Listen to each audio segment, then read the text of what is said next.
Hello dear students, आ गए हैं हम हमारे नेशनल साइंस ओलंपियाड के केमिस्ट्री के सबसे पहले चैप्टर के साथ। मेरा नाम है ऋषभ सिंह परिहार और मैं आपका, जैसा कि हमने पिछले वीडियो में देखा था कि मैं आपका केमिस्ट्री का पार्ट इस बार डील करने वाला हूं। ठीक है, सो आइए हम शुरू करते हैं सबसे पहले हमारे केमिकल रिएक्शन क्या होता है उसके साथ। तो जैसा कि आप देख सकते हैं, सबसे पहली चीज जो है that is about the physical change. Physical change क्या होता है? फिजिकल चेंज का मतलब है जिसमें कोई भी नया केमिकल सब्सटेंस ना बनता हो। सो ऐसा चेंज जिसमें कोई भी नया सब्सटेंस ना बनता हो उसे हम फिजिकल चेंज बोलते हैं। और वहीं पे कोई ऐसा चेंज जिसमें एक नई चीज बनती हो उसे बोलते हैं chemical change. So what is physical change? Physical change is a change in which no new chemical substance is formed, whereas a chemical change is a change in which new chemical substance is formed. जो पुरानी चीज है उसकी property वो वहीं छोड़ती है, वो जुड़ती है और एक नया प्रोडक्ट बनाती है। तो वो जो नया प्रोडक्ट बना है that is actually the product of a chemical change. ठीक है, आगे जो प्रोसेस इन्वॉल्व होती है केमिकल चेंज कराने में वो होती है एक chemical reaction. So wherever there is a chemical change taking place, a chemical reaction is following it. इसका मतलब ये कि जब जब जहां जहां जैसे जैसे केमिकल चेंज होगा तब तब वहां वहां वैसे वैसे एक केमिकल रिएक्शन होगी। आइए आगे बढ़ते हैं। नेक्स्ट आता है कुछ examples of the chemical change, जैसे कि turning brown of a freshly cut Apple. आपने देखा होगा कि जब भी एप्पल को काटते हैं वो ब्राउन हो जाता है अगर ज्यादा टाइम तक के लिए एयर में खुला छोड़ दिया जाए। Cooking of food, digestion of food in our body, respiration, fermentation of grapes. इसका मतलब यह कि ग्रेप्स का पकना, जब ग्रेप्स पक जाते हैं, fermentation. Burning of a candle wax, अब यहां बर्निंग ऑफ वैक्स की बात की जा रही है। सो बर्निंग ऑफ अ कैंडल जो है वो फिजिकल चेंज केमिकल चेंज दोनों में आता है। मैं आपको पहले बता दूं, बट उसके भी दो एस्पेक्ट्स हैं। एक वो वैक्स का पिघल के नीचे आना और दूसरा उस वैक्स का जलना। So anything if it is burning is actually a chemical change. Next, burning of fuels like kerosene, oil, petrol. तो किसी भी चीज की बर्निंग को हम केमिकल चेंज बोलते हैं। नेक्स्ट आता है रिएक्टेंट्स एंड प्रोडक्ट्स। सो ये रिएक्टेंट्स और प्रोडक्ट्स क्या होते हैं ये जानने के लिए देखिए, A plus B gives C plus D. So ये चीजें जो आपस में जुड़ रही हो, जो आपस में इंटरैक्ट कर रही हो, उन्हें हम बोलते हैं रिएक्टेंट। और वहीं पे ऐसी दो चीजें जो बन रही हो इनके इंटरैक्शन से उन्हें बोलते हैं products. So these are the products and these are the reactants. तो जो आपस में रिएक्ट हो वो रिएक्टेंट और वो जो नई चीज बनी हो उसे प्रोडक्ट कहा जाता है। ठीक है, आगे बढ़ते हैं। देखिए, अब आता है examples of some chemical reactions. तो कुछ केमिकल रिएक्शंस के एग्जांपल है। Burning of magnesium ribbon. जब भी आप मैग्नीशियम रिबन को एयर में बर्न करते हो तो वो मैग्नीशियम ऑक्साइड फॉर्म करती है।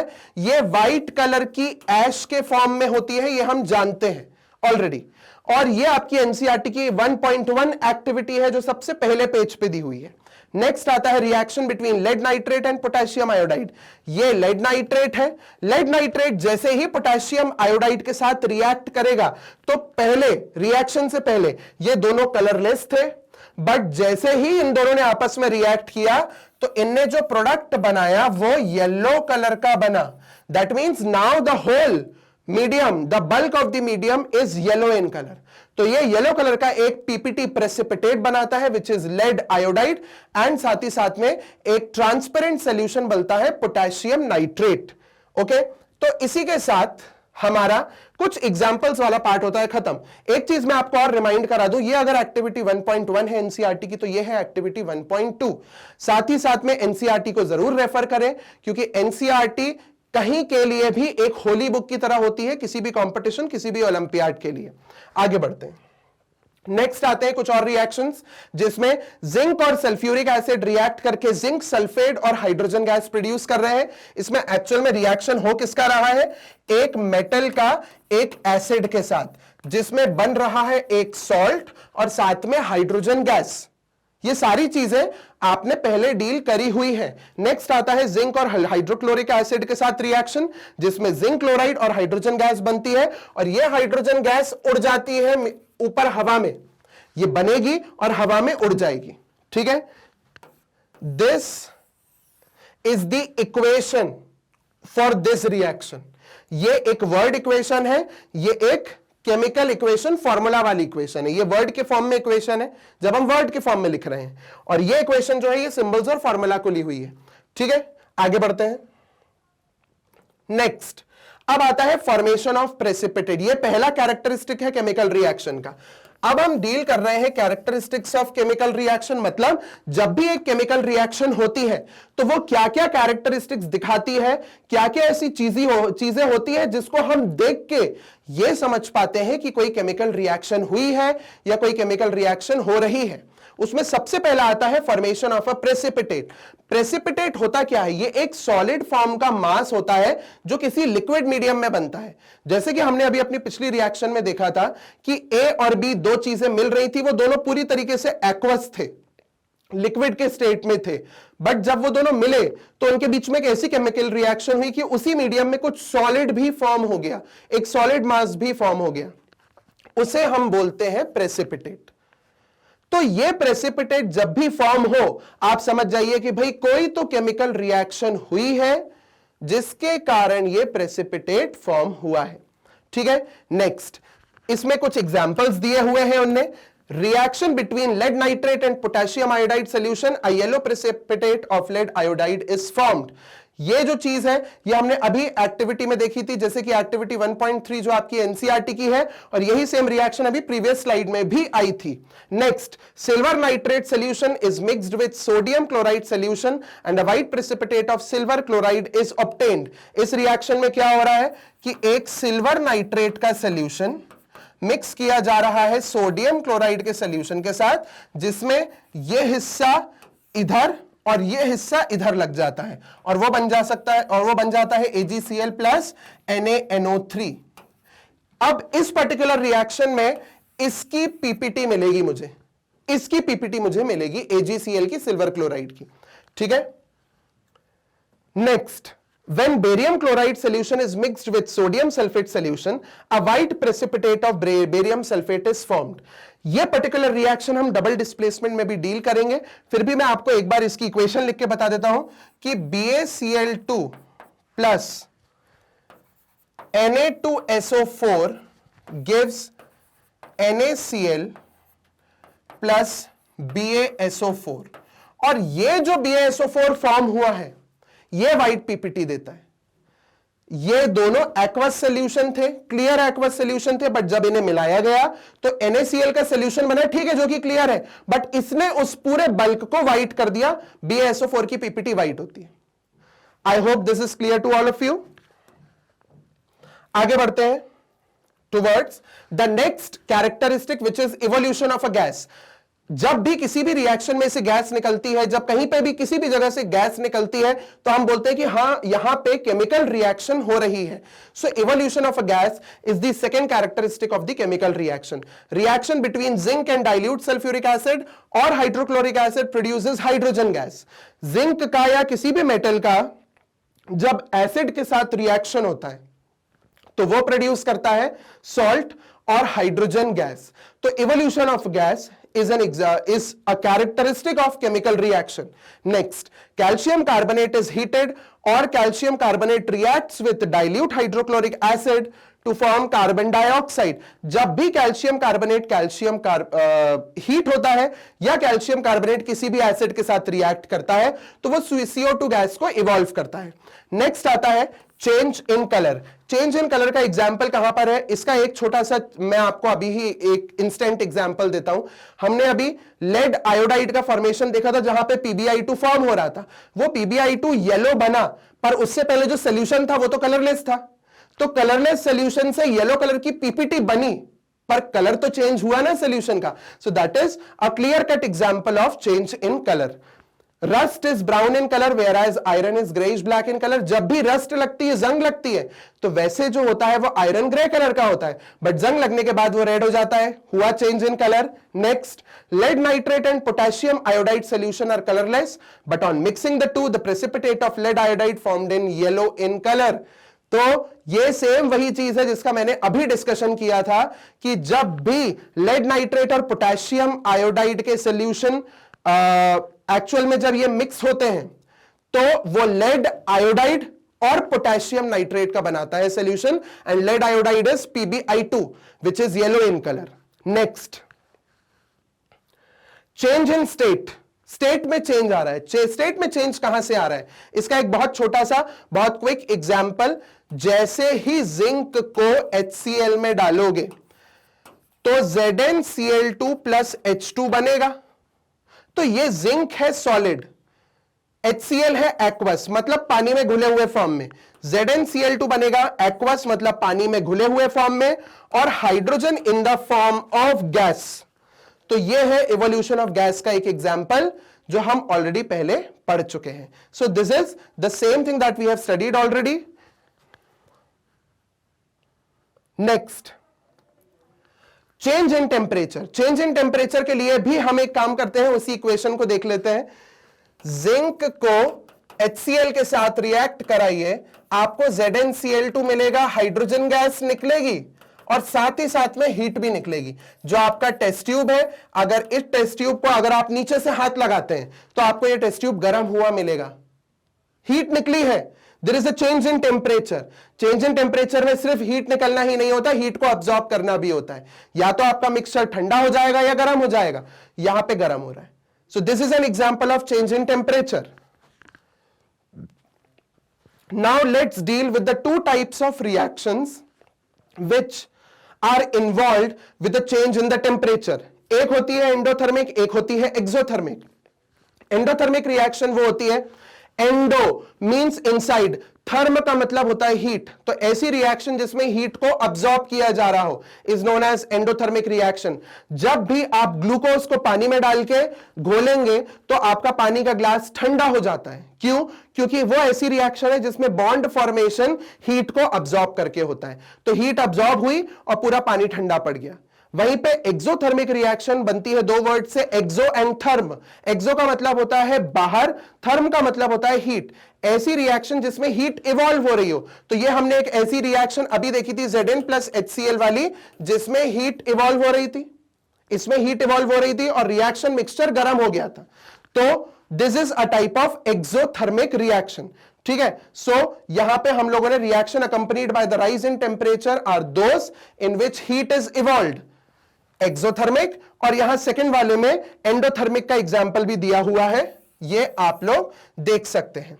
ठीक है, इसके अलावा अगर आप CaO, क्विक लाइम जिसे हिंदी में चूना बोलते हैं, अगर आप उसे पानी में मिलाते हैं तो बहुत हीट प्रोड्यूस होती है। So calcium oxide plus water gives calcium hydroxide. चूने को अगर आप पानी में मिलाएंगे तो it forms CaOH whole twice which is calcium hydroxide, और कैल्शियम हाइड्रोक्साइड को बोला जाता है स्लेक्ड लाइम। स्लेक्ड लाइम मतलब जला हुआ लाइम, जल गया है चूना, वो जला हुआ चूना है। सो वो क्यों? क्योंकि इतनी हीट इवॉल्व हुई है कि वो गर्म हो गया है, जल गया है। एक तरीके से ऐसा बोला जाता है, जिसको पुताई के लिए यूज किया जाता है। सो that is also an example of exothermic reaction. एक लास्ट पॉइंट को हमने यहां पे हाईलाइट किया हुआ है, इस पॉइंट पे आप जरा ध्यान दीजिए। The point says that in a number of reaction more than one change may be observed, that is they may possess more than one characteristic. इसका क्या मतलब है? इसका मतलब ये कि कई रिएक्शंस ऐसी होती हैं, कई केमिकल चेंजेस ऐसे होते हैं जिसमें एक ही कैरेक्टर नहीं, एक से ज्यादा कैरेक्टर्स को भी आप देख सकते हो। और उसका एक बहुत अच्छा एग्जाम्पल है Zn plus H2SO4 gives ZnSO4 plus H2। देखिए, ये सॉलिड स्टेट है, ये एक्वस है, this is also aqueous, this is gas. सबसे पहली चीज फॉर्मेशन ऑफ गैस देखने के लिए मिलता है। ठीक है, so change in state. Change in state का एग्जाम्पल, इवोल्यूशन ऑफ गैस का एग्जाम्पल, एंड थर्ड साथ ही साथ में यहां हीट भी निकलती है, क्योंकि एसिड और मेटल का एग्जाम्पल है ये रिएक्शन का, सो हीट भी निकलती है। तो चेंज इन टेम्परेचर, इस एक ही रिएक्शन में आपको 3 चेंजेस देखने के लिए मिल रहे हैं। So there might be combination of changes that are present और that we can see in a single chemical reaction. Okay, अब आता है next, 2 ways of representing a chemical reaction। 2 तरीके से आप केमिकल रिएक्शन को रिप्रेजेंट कर सकते हो। कैसे? सबसे पहला आता है इन terms of words, that is a simple word equation. आप देख सकते हैं यहां पे हमने सिंपल वर्ड्स के थ्रू उसको शो किया है। और नेक्स्ट आता है is in the terms of formula, in terms of symbols and formula. इसे बोलते हैं एक केमिकल इक्वेशन, क्योंकि जो यहां पे वर्ड्स लिखे हैं उन्हीं के सिंबल्स और फॉर्मूले को मैंने रिप्रेजेंट किया और एक केमिकल इक्वेशन बना दी। कैसे? For example if zinc is written, मैं यहां Zn लिखूंगा। अगर यहां सल्फ्यूरिक एसिड लिखा है तो H2SO4 लिखूंगा। आगे zinc sulphate ZnSO4 and hydrogen H2। So these are the symbols and these are the formula. Formula ये है, वो सिंबल्स हैं। तो एक ऐसा representation of a chemical reaction in which we are using the symbols and formulae of the reactants and products used in it. जो reactant and product उस particular reaction में यूज हो रहे हैं या टेक पार्ट कर रहे हैं, उन्हीं को आपने सिंबल्स एंड फॉर्मूले के फॉर्म में रिप्रेजेंट कर दिया। तो इसे बोलते हैं एक chemical equation. Next, balance and unbalanced chemical equation. Balanced chemical equation का मतलब होता है जहां पे रिएक्टेंट और प्रोडक्ट के साइड पे नंबर ऑफ एटम्स इक्वल हो। ए मुझे यहां 1 दिख रहा है, यहां पे भी 1 दिख रहा है, यहां बी 1 दिख रहा है, वहां पे भी बी 1 दिख रहा है। इसका मतलब रिएक्टेंट के साइड पे और प्रोडक्ट के साइड पे number of atoms are equal.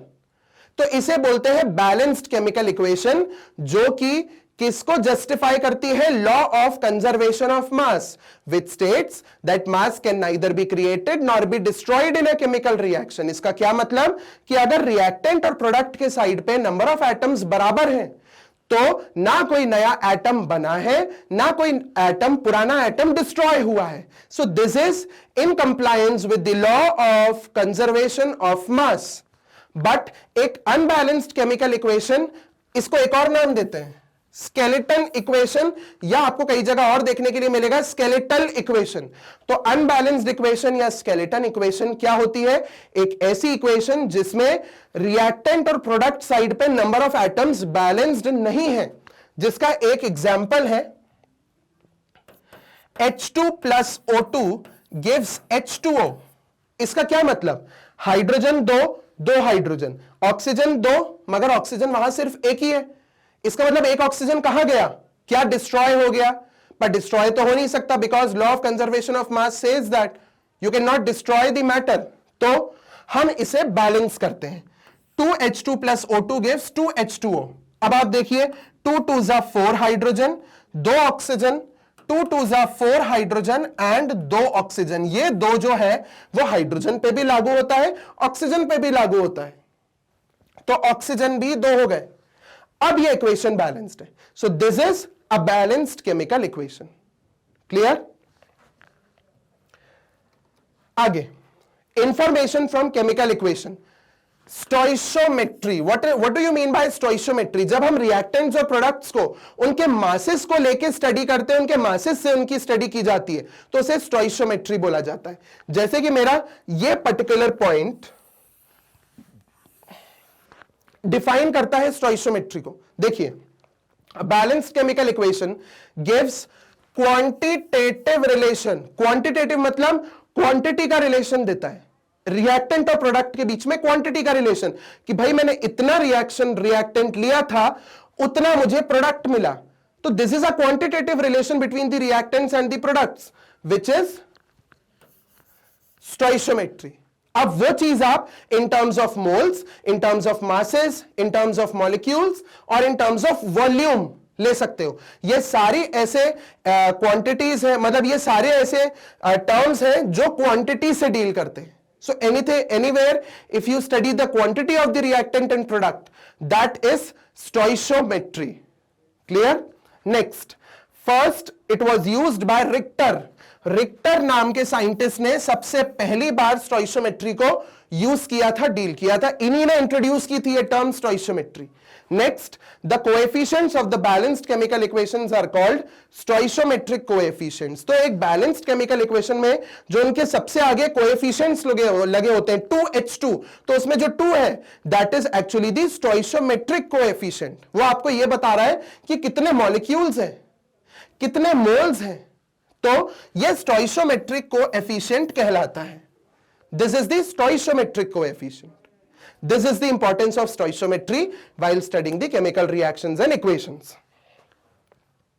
आगे अब आता है क्वांटिटेटिवली एक बैलेंस्ड केमिकल इक्वेशन हमें अलग अलग तरह की इंफॉर्मेशन देती है. तो हमें क्या इंफॉर्मेशन देती है? सबसे पहला वो हमें बताती है नंबर ऑफ मॉलिक्यूल्स के बारे में कि कितने रिएक्टेंट के साइड है, कितने प्रोडक्ट के साइड है. वो हमें बताती है नंबर ऑफ मोल्स के बारे में. वो नंबर ऑफ मोल्स के बारे में बताती है भाई कि कितने रिएक्टेंट के मोल्स है, कितने प्रोडक्ट के मोल्स है. वो हमें मास के बारे में बताती है. It tells us about the mass, मतलब मास टू मास रिलेशनशिप. रिएक्टेंट का कितना मास था, प्रोडक्ट का कितना मास है, वो रिएक्टेंट कितना इस प्रोडक्ट में गया, कितना उस प्रोडक्ट में गया. लाइक कोई भी चीज है A plus B gives, let's say इसको मैं थोड़ा सा मॉडिफाई करता हूं, AB plus CD gives AC plus BD. तो मास का रिलेशन अब आप देख सकते हो कि कहां कौन सी चीज कौन सा प्रोडक्ट बनाने में गई है और कितनी गई है. कई बार हम ये भी इस तरह की रिएक्शंस भी देखते हैं जिसमें like 6CO2 plus 12H2O in the presence of sunlight and chlorophyll gives C6H12O6 plus 6O2 plus 6H2O. यह एक रिएक्शन है, फोटोसिंथेसिस की रिएक्शन है. इसमें ऑक्सीजन यहां भी है, ऑक्सीजन यहां भी है, कुछ ऑक्सीजन इसके पास है, कुछ ऑक्सीजन इसके पास है, कुछ ऑक्सीजन लास्ट में है. तो मुझे ये मास टू मास रिलेशन दे रहा है ना कि मेरे पास कितना ऑक्सीजन कार्बन डाइऑक्साइड से ग्लूकोज के पास जा रहा है, कितना ऑक्सीजन बन के निकल रहा है, कितना वाटर के पास जा रहा है, कितना ऑक्सीजन वाटर का वहां पे जा रहा है, कितने ऑक्सीजन वाटर के ऑक्सीजन गैस बन के निकल रहा है. तो mass to mass relation, if you are getting the point, this is mass to mass relation. कि आप रिलेट तो करो कि किस रिएक्टेंट का कितना मास ऑफ सब्सटेंस किस प्रोडक्ट में जाके मिल रहा है और वहां रिएक्ट होके प्रोडक्ट फॉर्मेशन में हेल्प कर रहा है. So this is what this particular points tell me. Now mass volume relationship. कई बार ऐसा होता है कि आप कोई सॉलिड प्रोडक्ट रिएक्टेंट ले लो और जो प्रोडक्ट आ रहा है वो लिक्विड या फिर गैस के फॉर्म में आ रहा है. तो वहां पे आप सॉलिड रिएक्टेंट के मास से जो मेरा प्रोडक्ट है उसके वॉल्यूम को रिलेट करते हो. So that is mass volume का relationship. That is mass volume का रिलेशनशिप. सो आप वहां पे भी इन्हें यूज कर सकते हैं. And last is volume volume relationship in the cases of gaseous reactions. जहां पे रिएक्शन पूरी तरह से गैसियस होती है वहां आप वॉल्यूम वॉल्यूम रिलेशन को आपस में डील करते हैं और उन्हें आपस में रिलेट करते हैं वॉल्यूम को वॉल्यूम से. आगे बढ़ते हैं. नेक्स्ट आता है making of chemical equations more informative. अब आप एक केमिकल इक्वेशन को और ज्यादा इंफॉर्मेटिव कैसे बना सकते हो? क्या सिंपल सिंबल्स या फॉर्मूले लिखने से मेरी केमिकल इक्वेशन जो है वो इंफॉर्मेटिव बन जाएगी? नहीं, मुझे यह भी जानना है कि वो कौन सा स्टेट है रिएक्टेंट का जिसमें वो रिएक्ट कर रहा है, सॉलिड है, लिक्विड है या गैस है. अगर मैं एसिड यूज कर रहा हूं तो वो कॉन्सेंट्रेटेड है या डाइल्यूट एसिड है, एटसेट्रा. आइए उसके साथ डील करते हैं. सबसे पहला physical state of the reactant and product. So आपको स्टेट मेंशन करना जरूरी है भाई कि कोई सॉलिड है, लिक्विड है या गैस है. Next, concentration of the acid. आप एसिड का कॉन्सेंट्रेशन भी इक्वेशन में लिख के बता सकते हो कि DIL से डाइल्यूट, CONC से concentrated. So dilute H2SO4 and HNO3 concentrated. यहां मेंशन करके हमने यह भी बताया है कि हम कौन से टाइप का एसिड यूज कर रहे हैं.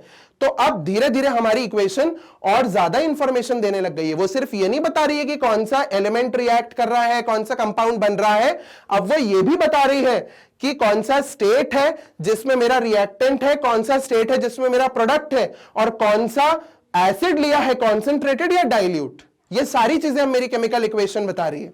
तो सॉलिड के लिए S, aqueous, AQ for aqueous, इसका मतलब कोई भी चीज जो पानी में घुली हुई फॉर्म में हो उसे एक्वस बोलते हैं। आगे बढ़ते हैं टुवर्ड्स हीट चेंजेस। अब वो हीट चेंजेस भी बताता है। अगर वो एक एक्सोथर्मिक रिएक्शन है जिसमें हीट निकल रही है तो हम प्लस हीट हमेशा प्रोडक्ट साइड पे लिखते हैं, और अगर वो एंडोथर्मिक रिएक्शन है तो हम प्लस हीट हमेशा रिएक्टेंट साइड पे लिखते हैं। देख सकते हैं आप कि एक जगह पे हीट जो है वो प्रोडक्ट साइड पे है, एक जगह पे जो हीट है वो रिएक्टेंट साइड पे है। सो रिएक्टेंट साइड पे वो ये बताता है कि भाई रिएक्टेंट को हीट लग रही है प्रोडक्ट बनाने के लिए, दैट इज एंडोथर्मिक, क्योंकि हीट अब्सॉर्ब करनी है। और वो ये बताता है कि हीट रिलीज हो रही है, जो कि ये मुझे ये इंफॉर्मेशन दे रहा है कि भाई मेरी रिएक्शन एक्सोथर्मिक है। ठीक है, अब आगे बढ़ते हैं।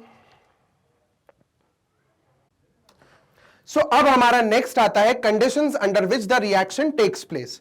अब ऐसी कंडीशंस जिसमें मेरी केमिकल रिएक्शन हो रही है, उन कंडीशंस को भी केमिकल इक्वेशन में शो करना बहुत जरूरी होता है। तो हमेशा हम उन कंडीशंस को हमारे एरो के ऊपर शो करते हैं। जैसे कि आप देख सकते हो यहां पे जो रिएक्शन है N2 + 3H2 gives 2 NH3, यह अमोनिया फॉर्मेशन की रिएक्शन है। This is ammonia, this is ammonia. So ammonia formation की जो रिएक्शन है उसमें 500 डिग्री सेल्सियस, 200 एटमॉस्फेयर का प्रेशर और आयरन कैटलिस्ट के फॉर्म में यूज किया जा रहा है। तो these are the special conditions under which the reaction is taking place. So we need to mention these special conditions on and below the arrow. तो आप एरो के ऊपर या नीचे उसे शो कर सकते हो। ठीक है, इसी के साथ अब जैसे इस Fe में मैंने एक वर्ड यूज किया कैटलिस्ट, तो कैटलिस्ट क्या होता है? वो एक ऐसा सब्सटेंस होता है जो रिएक्शन कराने में हेल्प करता है पर कभी खुद प्रोडक्ट साइड पे नहीं दिखता। उसका काम है सिर्फ रिएक्शन कराना, और वो रिएक्शन करा के फ्री हो जाएगा। वो खुद कभी प्रोडक्ट साइड पे प्रोडक्ट फॉर्मेशन में पार्टिसिपेट नहीं करता। It is only there to alter the rate of reaction. What do you mean by alter? Alter का मतलब होता है चेंज करना, रेट ऑफ रिएक्शन का मतलब होता है स्पीड। तो स्पीड को चेंज करता है ये कैटलिस्ट। तेज करा देना, स्लो करा देना, जल्दी कराना, और जो रिएक्शन पॉसिबल नहीं है नॉर्मल कंडीशन में उनमें कैटलिस्ट डाल दो, वो रिएक्शन पॉसिबल हो जाएगी। तो बेसिकली ये मददगार है जो हेल्प कर रहा है रिएक्टेंट्स को जुड़ने में, बस। ठीक है, नेक्स्ट एक रिएक्शन यहां और लिखी है बड़ी फेमस, आप और हम इसे शुरू से बहुत पुराने टाइम से पढ़ते आ रहे हैं। दिस इज द फोटोसिंथेसिस की रिएक्शन 6CO2 + 12H2O। देखिए सनलाइट और क्लोरोफिल स्पेशल कंडीशन मेंशन करी हुई है जो बता रही है कि ग्लूकोज बना है, ऑक्सीजन बना है और वाटर बना है। So these are the special conditions that are to be mentioned. ठीक है, अब ये एक बहुत इंपॉर्टेंट पॉइंट जिसको हाईलाइट किया गया है, ऐसी रिएक्शंस जिसमें लाइट कहीं ना कहीं पार्टिसिपेट कर रही हो, लाइट जहां पे पार्टिसिपेट कर रही हो उन्हें बोलते हैं फोटोकेमिकल रिएक्शंस। ऐसी रिएक्शंस जहां पे लाइट पार्टिसिपेट कर रही हो उन्हें फोटोकेमिकल रिएक्शंस बोलते हैं। और एक छोटी सी चीज मैं और डिस्कस करना चाहता हूं यहां पे, इस पर्टिकुलर पॉइंट का खास ध्यान रखना। वैसे किसी भी चीज का रॉटिंग मतलब होता है डिकम्पोजिशन, पर और सारी डिकम्पोजिशन रिएक्शंस जो होती है वो एंडोथर्मिक होती है। बट ये जो वेजिटेबल मैटर के रॉटिंग की या सड़ने की जो रिएक्शन होती है, this is actually exothermic. Heat निकलती है उसमें से जब सड़ी गली सब्जियां रॉट होती हैं, सड़ती हैं तब। बट आगे आने वाली जो डिकम्पोजिशन रिएक्शन का एक पूरा हम कैटेगरी पढ़ेंगे, वहां हम ये पढ़ेंगे कि डिकम्पोजिशन रिएक्शंस जो होती हैं वो एक्चुअल में एंडोथर्मिक होती हैं, एनर्जी को अब्सॉर्ब करती हैं। ठीक है, और वो सारी रिएक्शन जिसमें हीट के चेंजेस हो रहे हैं या हीट इन्वॉल्व है तो उन्हें बोला जाता है थर्मोकेमिकल इक्वेशंस या reactions. So thermochemical reactions are the reactions which actually include heat in some और द अदर वे, या तो निकलना या अब्सॉर्ब करना। ठीक है, आगे अब आता है कि भाई नेचर ऑफ रिएक्शन के ऊपर हमारी रिएक्शन या तो कॉम्बिनेशन रिएक्शन या डिकम्पोजिशन रिएक्शन या डिस्प्लेसमेंट या डबल डिस्प्लेसमेंट, 4 तरह की होती हैं। बाकी की जो 3 हैं वो आपको इसमें भी मिल सकती है, इसमें भी मिल सकती है, इसमें भी मिल सकती है, इसमें भी मिल सकती है। सो इसीलिए एनसीईआरटी मेन 4 टाइप्स इन्हें मानता है। और फिर ये भी उन तरह की रिएक्शंस है, मतलब ये भी टाइप है कि भाई एक कैटेगरी प्रेसिपिटेशन रिएक्शन जिसमें प्रेसिपिटेट बन रहा है, एक कैटेगरी न्यूट्रलाइजेशन जहां एसिड बेस मिलट के सॉल्ट बना रहा है, और एक ऐसी जहां पे रिडॉक्स हो रहा है। पर ये चीजें आपको इनमें भी टाइप्स में देखने में मिलेंगी। So basically there are only 4 types of reactions, combination, decomposition, displacement and double displacement. ठीक है, आगे बढ़ते हैं। सबसे पहला कॉम्बिनेशन रिएक्शन। जब कॉम्बिनेशन रिएक्शन का मतलब जहां 2 या 2 से ज्यादा चीजें मिलके एक कॉम्प्लेक्स चीज बनाए, 2 या 2 से ज्यादा सिंपल चीजें एक कॉम्प्लेक्स प्रोडक्ट बनाए, तो उसे कॉम्बिनेशन रिएक्शन बोलते हैं। जैसा कि हम यहां देख पा रहे हैं, हमारी 3 एग्जांपल आप देखिए, 2Mg प्लस O2, ये 2 सिंपल चीजें हैं, एक कॉम्प्लेक्स चीज बनी 2MgO। 2 सिंपल चीजों ने जुड़ के कॉम्प्लेक्स बनाया, CaO plus H2O gives CaOH whole twice. ये चूने और पानी वाली रिएक्शन है। दिस इज चूना, quick lime, this is slaked lime. So quick lime से स्लेक्ड लाइम बनने की रिएक्शन, इसको एक और चीज बोलते हैं स्लेकिंग ऑफ लाइम, मतलब लाइम का जलना, स्लेक होना, इस रिएक्शन को बोला जाता है। ठीक है, और ये वो रिएक्शन है जो आपने ना ही केवल केमिस्ट्री में, बायो में भी पढ़ा होगा, रेस्पिरेशन में, कि CaOH whole twice, CaOH whole twice मतलब स्लेक्ड लाइम, अगर उसके पानी में आप CO2 पास करा दो, स्ट्रॉ लेके अगर आप CaOH होल ट्वाइस के पानी में बबलिंग कर दो, CO2 पास करा दो, तो वहां एक इनसॉल्यूबल सब्सटेंस बनता है which makes the lime water turn milky. तो ये लाइम वाटर टर्न मिल्की वाली रिएक्शन है। This makes the lime water turn milky. Lime water मतलब जो CaOH होल ट्वाइस पानी में घुला है वो लाइम वाटर, उसमें CO2 पास कराओ तो वो मिल्की हो जाएगा, CaCO3 के फॉर्मेशन के कारण, कैल्शियम कार्बोनेट के फॉर्मेशन के कारण। आगे कॉम्बिनेशन रिएक्शन भी अलग अलग तरह की होती है। जैसे सबसे पहले तरह की कॉम्बिनेशन रिएक्शन है बिटवीन 2 एलिमेंट्स। तो एक एलिमेंट ये है, एक एलिमेंट ये है, उनका कॉम्बिनेशन प्रोडक्ट। एक एलिमेंट ये, एक एलिमेंट ये, उसका कॉम्बिनेशन प्रोडक्ट। ऐसे ही एक एलिमेंट ये, एक एलिमेंट ये, उसका कॉम्बिनेशन प्रोडक्ट। तो ये एलिमेंट एलिमेंट जुड़ के कंपाउंड बनाने वाली कॉम्बिनेशन रिएक्शन है, उसका पहला टाइप। ये देखिए दूसरा टाइप, बिटवीन 2 कंपाउंड्स। अब 2 कंपाउंड्स के बीच में भी कॉम्बिनेशन होता है। ये एक कंपाउंड, ये एक कंपाउंड, बन गया कॉम्बिनेशन प्रोडक्ट। ये एक कंपाउंड, ये एक कंपाउंड, बन गया combination product. So these reactions involve two compounds reacting with each other. These reaction involves 2 elements combining with each other. ये डिफरेंस है दोनों में। एक और आएगा, एक ऐसी रिएक्शन जहां एक कंपाउंड और एक एलिमेंट रिएक्ट कर रहा हो। अभी हमने 2 एलिमेंट देखे, फिर 2 कंपाउंड देखे, अब हम देख रहे हैं जहां एक कंपाउंड और एक एलिमेंट रिएक्ट करके और प्रोडक्ट बना रहा है। So this is a combination reaction between an element and a compound. Okay, आगे बढ़ते हैं। अब आता है डिकम्पोजिशन रिएक्शन।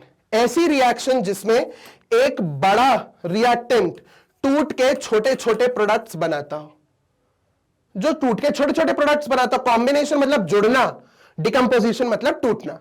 तो अब यह डिकम्पोजिशन 3 तरीके के होते हैं, जिसमें सबसे पहला आता है थर्मल डिकम्पोजिशन।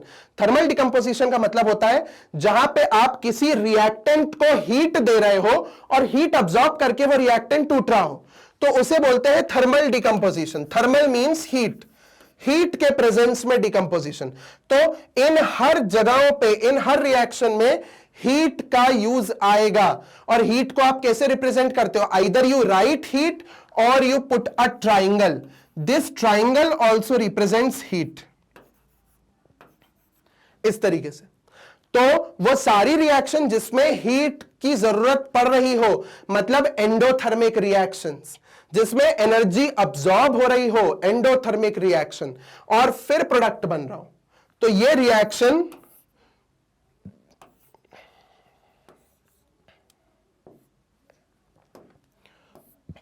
इंपॉर्टेंट है। एक ये वाली और एक ये वाली, खास करके क्योंकि एनसीईआरटी में दी हुई है। और इनके जो ये प्रोडक्ट्स है ना, इनके कलर्स भी है बड़े अलग अलग, जैसे कि ये येलो कलर का बन जाता है, ये ब्राउन रेडिश ब्राउन कलर का बन जाता है, ये बर्निंग सल्फर की गैस की स्मेल बर्निंग सल्फर की स्मेल देती है ये गैस। ये जो NO2 गैस है ये ब्राउन कलर के फ्यूम्स के फॉर्म में निकलती है। तो ये बहुत इंपॉर्टेंट चीजें हैं, ये MCQ के फॉर्म में पूछी जा सकती है कि भाई NO2 का क्या कलर है, SO2 को आप कैसे पहचान सकते हो। SO2 को आप ऐसे पहचान सकते हो कि वो बर्निंग सल्फर की स्मेल देता है। NO2 को आप ऐसे पहचान सकते हो कि वो ब्राउन फ्यूम्स के फॉर्म में उड़ता है। Fe2O3 जब बन रहा है तो आप उसे ऐसे पहचान सकते हैं कि वो रेडिश ब्राउन कलर का हो जाता है, बल्कि ओरिजिनल कलर FeSO4 का ग्रीन होता है। इन चेंजेस से आप पहचान सकते हो कि रिएक्शन कौन सी और क्या हो रही है। Okay, so these are some very important thermal decomposition reactions. आगे अब आता है इलेक्ट्रोलिटिक डिकम्पोजिशन रिएक्शन। तो ये इलेक्ट्रोलिटिक डिकम्पोजिशन रिएक्शन क्या होती है? इलेक्ट्रोलिटिक डिकम्पोजिशन रिएक्शन का मतलब है electrolysis. Electro means electricity, lysis means to break. Electricity के प्रेजेंस में अगर कोई चीज ब्रेक कर रही है तो दैट इज इलेक्ट्रोलिसिस। वो रिएक्शन इलेक्ट्रोलिसिस कहलाती है। कौन से टाइप? सबसे पहले वाटर को आप ब्रेक कर दो इलेक्ट्रिसिटी के प्रेजेंस में। कैसे? थोड़ा सा एसिड डालो, कैथोड एनोड डालो, इलेक्ट्रिसिटी पास कराओ, हाइड्रोजन गैस और ऑक्सीजन गैस निकलने लगेगी। हमने सबने या आप लोगों ने ऑलरेडी वो लेक्चर्स देखे होंगे जहां पे इलेक्ट्रोलिटिक डिकम्पोजिशन ऑफ वाटर पढ़ाया गया था, और वहां यह भी बताया था कि कैथोड पे, because it is negatively charged, hydrogen gas is produced, and anode पे which is positively charged, oxygen gas is produced। और जब भी H2O टूटता है तो हाइड्रोजन का अमाउंट डबल है प्रोड्यूस होने के लिए, ऑक्सीजन का आधा है। तो हाइड्रोजन 2, ऑक्सीजन 1, तो कौन सी गैस ज्यादा होगी? हर वाटर मॉलिक्यूल के टूटने पे हाइड्रोजन गैस का अमाउंट बढ़ेगा, ऑक्सीजन थोड़ी सी कम होगी, क्योंकि with every water molecule breaking only 2 hydrogen are produced and only 1 oxygen is produced. Understood? So ये हुआ हमारा electrolytic decomposition reaction. And next आता है photo decomposition या light के presence में decomposition. Photo means light. So इसको हम लिखते हैं photolysis, मतलब लाइट के प्रेजेंस में ब्रेकडाउन। फोटोलिसिस, लाइट के प्रेजेंस में ब्रेकडाउन। जैसे ही लाइट पड़ेगी कोई भी चीज जो होगी वो डिकम्पोज होकर टूट जाएगी। तो उसका एग्जाम्पल है AgCl, silver chloride, silver bromide, hydrogen iodide और हाइड्रोजन परऑक्साइड। ये 4 ऐसे रिएक्टेंट्स हैं जो लाइट के पड़ने पे इस तरीके से टूटते हैं। AgCl produces 2Ag plus Cl2, this in the form of gas, this in the form of gas, this in the form of gas, this in the form of gas। ये सारे गैस के फॉर्म में produce हो रहे हैं। Okay, सो ये आपके decomposition reaction है, फोटोलिटिक डिकम्पोजिशन, मतलब लाइट के प्रेजेंस में डिकम्पोजिशन। ठीक है, नेक्स्ट आता है uses of decomposition reaction. Decomposition reaction को आप कहां यूज कर सकते हो? सबसे पहला, मेटल्स को एक्सट्रैक्ट करने के लिए, मेटल्स को निकालने के लिए। कैसे? किसी भी मेटल और को अगर हीट करोगे, गैस बनके जो ऑक्सीजन है वो निकल जाएगी, मेटल रह जाएगा। तो डिकम्पोजिशन ऑफ ये decomposition reaction extraction of metals के लिए यूज होती है। सेकेंड, डाइजेशन जो हमारी बॉडी में चल रहा है वो भी तो एक डिकम्पोजिशन रिएक्शन है। हम खाना खाते हैं, वो टूटता है सिंपल पार्ट्स में, फिर यूज होता है। तो digestion of food in our body is decomposition reaction. Third, decomposition reactions are endothermic reaction, हमेशा एंडोथर्मिक है। लाइट की जो फोटोलिसिस थी, हीट को लाइट को ऑब्जॉर्ब किया जा रहा था। इलेक्ट्रोलिटिक, इलेक्ट्रिसिटी को ऑब्जॉर्ब किया जा रहा था। और थर्मल डिकम्पोजिशन, हीट को ऑब्जॉर्ब किया जा रहा था। तीनों में एनर्जी को ऑब्जॉर्ब किया जा रहा था। That is why they are endothermic, heat को ऑब्जॉर्ब करने वाली reactions. So that's all for decomposition reactions. अब आती है हमारी displacement reactions. So displacement reactions क्या होती है? ऐसी रिएक्शन जिसमें a more reactive element displaces a less reactive elements from its compound। मतलब ज्यादा ताकतवर एलिमेंट कम ताकतवर एलिमेंट को हटा देता है। A यहां पे ज्यादा पावरफुल है, A B की जगह लग जाएगा और फॉर्म कर लेगा AP+C।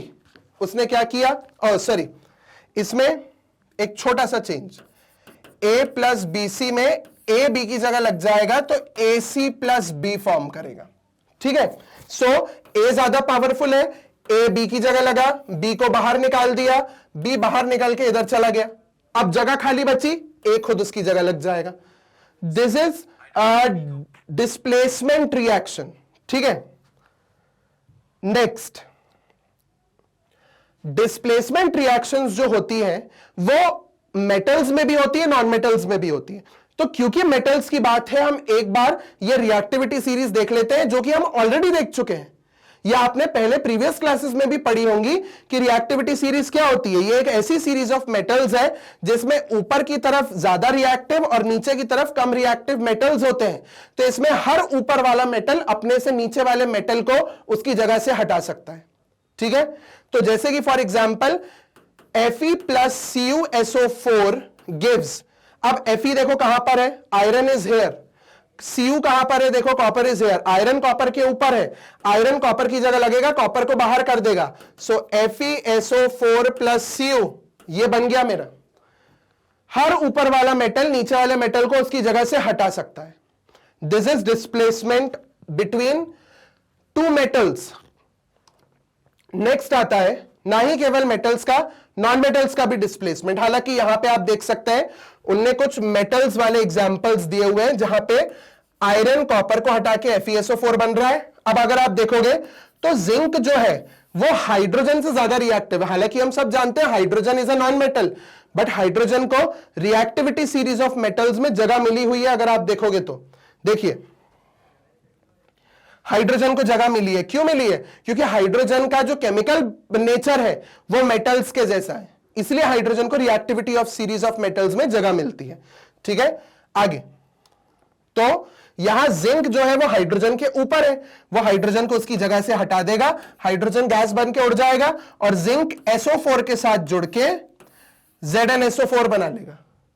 This is a displacement reaction. Next, ये एक बड़ी इंपॉर्टेंट डिस्प्लेसमेंट रिएक्शन है। ये जो रिएक्शन है इसे थर्माइट प्रोसेस या थर्माइट वेल्डिंग बोलते हैं या एल्यूमिनोथर्मी बोलते हैं। इसमें जो आयरन है वो एल्यूमिनियम के नीचे होता है रिएक्टिविटी सीरीज में, तो एल्यूमिनियम जाके आयरन को उसकी जगह से हटा देता है और खुद उसकी जगह लग जाता है और Al2O3 फॉर्म कर लेता है और वो आयरन को वो बेचारा बाहर कर देता है उसको। बट ये रिएक्शन इतनी ज्यादा एक्सोथर्मिक होती है, इट इज हाईली एक्सोथर्मिक, तो जितनी हीट प्रोड्यूस होती है ना वो इस आयरन को पिघला देती है और फिर आप पिघले हुए आयरन को यूज कर सकते हो लोहे की मशीन्स को जोड़ने में। इवन जो रेलवे ट्रैक्स होते हैं, रेलवे ट्रैक्स में भी बीच बीच में दरारें आ जाती हैं, क्रैक्स आ जाते हैं, तो आप इस पिघले हुए आयरन को यूज कर सकते हो उन दरारों को भरने के लिए। इसलिए यहां पे आयरन पे अगर आप देखोगे तो बगल में जो स्टेट लिखी है वो लिक्विड लिखी हुई है, क्योंकि आयरन लिक्विड के फॉर्म में मिलता है, इतनी हीट प्रोड्यूस होती है क्योंकि। नेक्स्ट, ये नॉन मेटल्स की रिएक्टिविटी। फ्लोरीन सबसे ज्यादा रिएक्टिव, उससे कम क्लोरीन, उससे कम ब्रोमीन, उससे कम आयोडीन। तो जहां भी ये रहेगा वो इन सबको हटा सकता है, जहां ये रहेगा वो इन सबको हटा सकता है, जहां ये रहेगा वो आयोडीन को हटा सकता है। तो देखो Cl जैसे ही KBr के प्रेजेंस में आया, Br बाद में है, तो Cl ने Br को हटा दिया और खुद उसकी जगह जुड़ गया। ये हुआ, हमने देखा। सेकेंड वाली एग्जांपल देखिए, Cl2 और Ki, इसमें I जो है वो बहुत बाद में है, Cl बहुत आगे है, तो Cl I को उसकी जगह से हटा देगा और खुद वहां जुड़ जाएगा, तो KCl बन गया और I बेचारा अलग रह गया। तो ये नॉन मेटल्स का डिस्प्लेसमेंट है। तो इसलिए मैंने डिस्प्लेसमेंट रिएक्शन की डेफिनेशन में बोला था, where a more reactive element displaces a less reactive element from its compound, ठीक है। अब इसके एप्लीकेशंस, आप सिल्वर और गोल्ड के एक्सट्रैक्शन में इसको यूज करते हो डिस्प्लेसमेंट को, और सारी डिस्प्लेसमेंट रिएक्शंस एक्सोथर्मिक होती हैं, भले ही थोड़ी सी हीट प्रोड्यूस करें, पर सारी डिस्प्लेसमेंट रिएक्शंस जो होती हैं वो एक्सोथर्मिक रिएक्शंस होती हैं। इस चीज का आप ध्यान रखें। आगे अब आता है double displacement reaction. Double displacement reaction को अगर हम सिंपल वे में समझें तो A प्लस बी, या छोटी छोटी चीजें और कर लेते हैं, AC प्लस BD कर लेते हैं, ठीक है। Now AC plus BD would give A आके बी की जगह लगेगा तो बी भी जाके ए की जगह लग जाएगा। तो ए बी की जगह लग गया और उसने बना लिया ए डी, और बी जाके ए की जगह लग गया और उसने बना लिया B C. So A D और बी सी जुड़ गए। इन्हीं चीजों को अब आप इसके ऊपर अप्लाई करो। कैसे अप्लाई करोगे? देखिए, इसको यहां से तोड़िए, इसको यहां से तोड़िए, Na को इसके साथ जोड़िए, Ba को SO4 के साथ जोड़िए। इसे करने का बहुत आसान तरीका है। कैसे इसे कर सकते हैं हम लोग? आप पहले यह जान लो कि हर एक कंपाउंड में एक हिस्सा पॉजिटिव होता है, एक हिस्सा नेगेटिव। ऐसे ही एक हिस्सा पॉजिटिव, एक हिस्सा नेगेटिव। अब दोनों के पॉजिटिव्स को बदल दो। Na को इधर ले आओ, Ba को उधर ले जाओ। देखो, Ba उधर आके SO4 के साथ जुड़ गया, BaSO4, Na इधर आके Cl के साथ जुड़ गया। तो पहले आप अपने कंपाउंड को पॉजिटिव नेगेटिव में तोड़ो और फिर पॉजिटिव्स को चेंज कर दो या नेगेटिव्स को चेंज कर दो। क्लियर हुआ? This is double displacement reaction. मतलब अगर यहां का उधर जाता है तो उधर का भी इधर आ जाता है, दोनों जगह से बदल जाता है। This is mutual exchange of ions. Mutual मतलब अगर तुम्हारा आयन मेरे पास आया तो मेरा भी आयन तुम्हारे पास जाएगा। This is mutual exchange. ये उसके एग्जाम्पल्स है। हर जगह पे आयंस का एक्सचेंज हो रहा है। पॉजिटिव पॉजिटिव, ये इसकी जगह लग गया FeSO4, ये इसकी जगह आ गया H2S। ओके, तो अब आती है हमारी next type of reaction, that is precipitation reaction. Precipitation reaction को हम लोग पहले भी डिस्कस कर चुके हैं, उसके कुछ एग्जांपल्स भी देख चुके हैं ऑलरेडी, बट उसको हम लोग एक बार और फिर से रिव्यू करते हैं। देखिए, व्हाट इज प्रेसिपिटेशन रिएक्शन? ये एक ऐसी रिएक्शन होती है जहां पे एक सॉलिड मास एक लिक्विड सॉल्यूशन में बन जाता है। तो उसके लिए क्या होता है जनरली? जैसे कि for example, if we have taken a test tube, इस टेस्ट ट्यूब में एक सॉल्यूशन है A। अब मैंने A में एक सॉल्यूशन B मिलाया, ठीक है? A में मैंने एक सॉल्यूशन B मिलाया। अब क्या होगा? फॉर एग्जांपल यहां पे C+D बनता है एज अ प्रोडक्ट। तो जो C है वो प्रेसिपिटेट है, वो सॉलिड फॉर्म में बन रहा है फॉर एग्जांपल, और दूसरा है D जो कि एक ऑलरेडी एक्वस सॉल्यूशन है। तो क्या होगा? D एक्वस सॉल्यूशन फॉर्म कर लेगा और उस D में तैरता हुआ हमें मिलेगा C। तो इस पूरे में एक सॉलिड तैरता हुआ दिखेगा which would be C। So formation of this solid mass in a liquid या aqueous solution is known as precipitation reaction. वो precipitate है that solid mass and this type of reaction is precipitation reaction. ठीक है?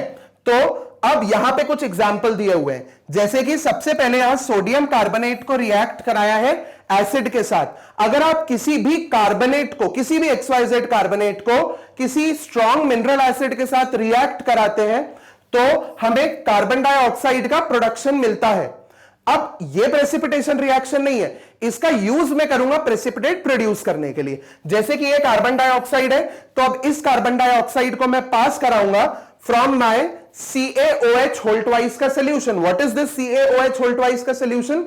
This is lime water, calcium hydroxide का AQ मतलब पानी में घुला हुआ सोल्यूशन। वैसे ये खुद पूरी तरीके से नहीं घुलता है, तो इसलिए जब CaOH होल ट्वाइस फॉर्म होता है हम उसे छान के, और जो नीचे क्लियर सोल्यूशन फिल्ट्रेट आता है हम उसको यूज कर लेते हैं एज लाइम वाटर। अब लाइम वाटर में जब आप CO2 गैस पास कराएंगे तो कैल्शियम कार्बोनेट बनेगा, और यही कैल्शियम कार्बोनेट है जो PPT फॉर्म करता है, एक व्हाइट कलर की PPT फॉर्म करता है, और इसको, इस रिएक्शन को हम बोलते हैं turning of the lime water to milky colour. So lime water turns milky. यहां मेरा लाइम वाटर मिल्की हो रहा है। क्यों मिल्की हो रहा है? क्योंकि जो कैल्शियम कार्बोनेट बना है वो व्हाइट कलर का प्रेसिपिटेट है। वो व्हाइट कलर का प्रेसिपिटेट मिल्क के जैसा अपीयर होता है, so we say that lime water turns milky, और साथ में H2O प्रोड्यूस हो रहा है। अब यहां पे हमारी एक काम की जो चीज है वो ये है कि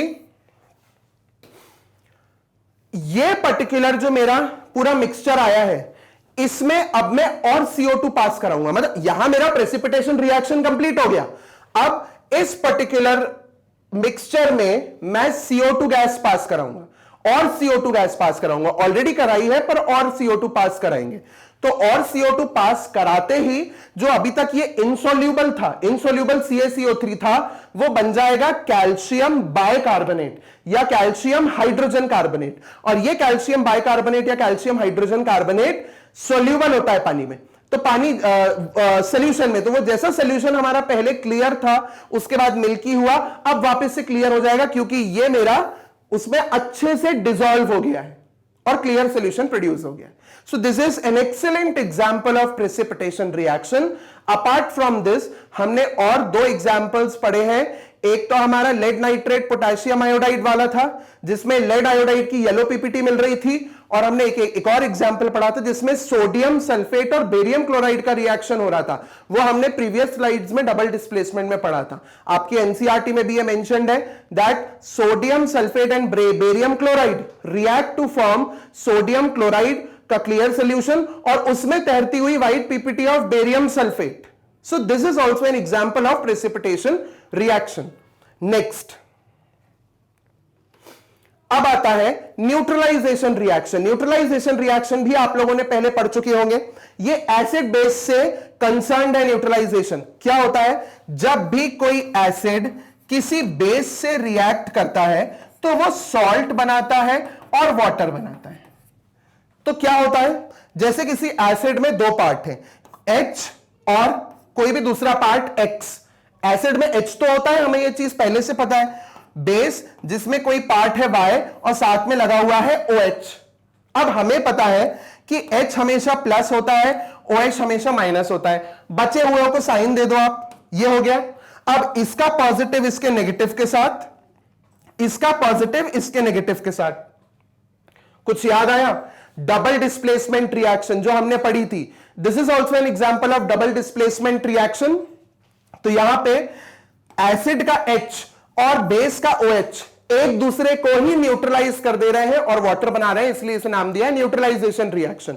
एसिड का असर और बेस का असर न्यूट्रलाइज, और साथ में बन गया इस X और इस Y के जुड़ने से एक सॉल्ट बन जाएगा। तो दिस इज न्यूट्रलाइजेशन रिएक्शन। इसके कुछ एग्जांपल्स हैं, चलिए वो देख लेते हैं। जैसे सबसे पहले सोडियम हाइड्रोक्साइड और HCl मिलके NaCl और H2O बनाते हैं। देखिए ये पॉजिटिव, ये नेगेटिव, ये पॉजिटिव, ये नेगेटिव। Na जुड़ गया Cl के साथ, H जुड़ गया OH के साथ, हो गया हमारा काम, NaCl H2O।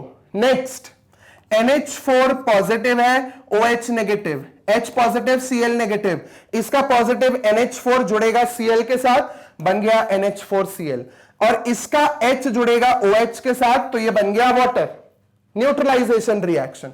Similarly, we have two more examples, two very good examples in which one of the reactions we have acetic acid and in one we have oxalic acid.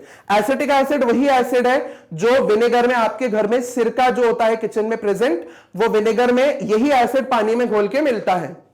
So this is acetic acid. Okay. अब NaOH में ये positive, ये negative, CH3COOH में ये negative, ये H positive. तो इसका ये H और इसका ये OH H2O और ये CH3COONA यहां जुड़ जाएगा, जिसमें से ये प्लस था और ये माइनस वाला पार्ट था, तो एक प्लस और एक माइनस ये जुड़ के सॉल्ट बना लेंगे। इस सॉल्ट का नाम है बेटा sodium acetate. Sodium acetate coming from acetic acid. Acetic acid से वर्ड आया है एसिटेट।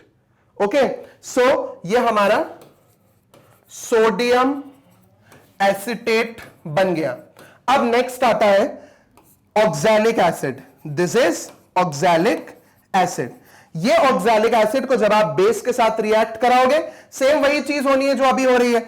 इसका H अलग हो जाएगा, COO माइनस अलग, NaOH में Na प्लस अलग, OH माइनस अलग। अब देखो यहां दो Na है और यहां COO 2 टाइम्स है, तो COO माइनस, अब यहां आ गया Na इस तरीके से, तो यह हट जाएगा।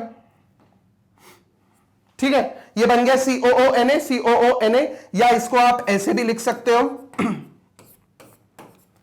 This is sodium oxalate. Sodium oxalate, oxalate कहां से आया है? ऑक्सैलिक एसिड से, और साथ में वाटर। आगे बढ़ते हैं। अब आता है ऑक्सीडेशन रिडक्शन। ये ऑक्सीडेशन रिडक्शन बहुत इंपॉर्टेंट पार्ट है। इस पूरे चैप्टर का। ऑक्सीडेशन रिडक्शन को और हम रिडॉक्स भी बोलते हैं, क्योंकि जिन रिएक्शंस में ऑक्सीडेशन हो रहा होगा वहां रिडक्शन भी हो रहा होगा साथ में। तो red from reduction, ox from oxidation, so redox reaction, मतलब जहां ऑक्सीडेशन रिएक्शन हो रहा हो उन्हें रिडॉक्स बोलते हैं। आगे सबसे पहले आता है oxidation. What do you mean bye oxidation? Gain of oxygen, loss of hydrogen. अगर किसी केमिकल स्पीशीज ने ऑक्सीजन को लिया तो उसको बोलते हैं उसमें ऑक्सीडेशन हुआ। अगर किसी केमिकल स्पीशीज ने हाइड्रोजन को दिया, लॉस किया हाइड्रोजन का, तो उसे बोलते हैं ऑक्सीडेशन। तो ऑक्सीडेशन के दो मतलब तरीके हैं। एक, उसमें ऑक्सीजन जुड़ जाना किसी चीज में तो ऑक्सीडेशन हो गया, या हाइड्रोजन निकल के चला गया तो ऑक्सीडेशन हो गया। Similarly if we talk about reduction, then reduction का मतलब है gain of hydrogen, loss of oxygen. तो इसका मतलब क्या कि भाई कोई एक स्पीशीज है बी, इसमें हाइड्रोजन आके जुड़ गया कहीं से, हाइड्रोजन आके जुड़ गया तो हो गया रिडक्शन। और अगर इस स्पीशीज में ऑक्सीजन निकल के चला गया तो हो गया रिडक्शन। तो या तो हाइड्रोजन का आके वहां लगना या ऑक्सीजन का निकल के चला जाना, ये दोनों ही चीजें बताती हैं कि रिडक्शन हुआ है, gain of hydrogen, loss of oxygen. ठीक है, I hope this is clear to you.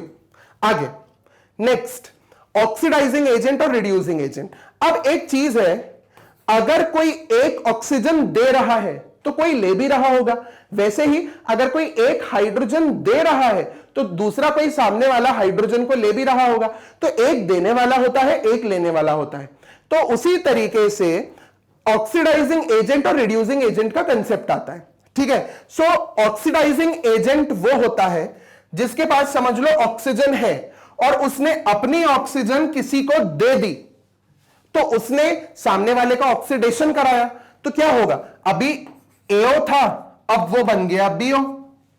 पहले एओ था, ए ने अपनी ऑक्सीजन दे दी बी को और अब बीओ बन गया, तो बी का ऑक्सीडेशन हो गया।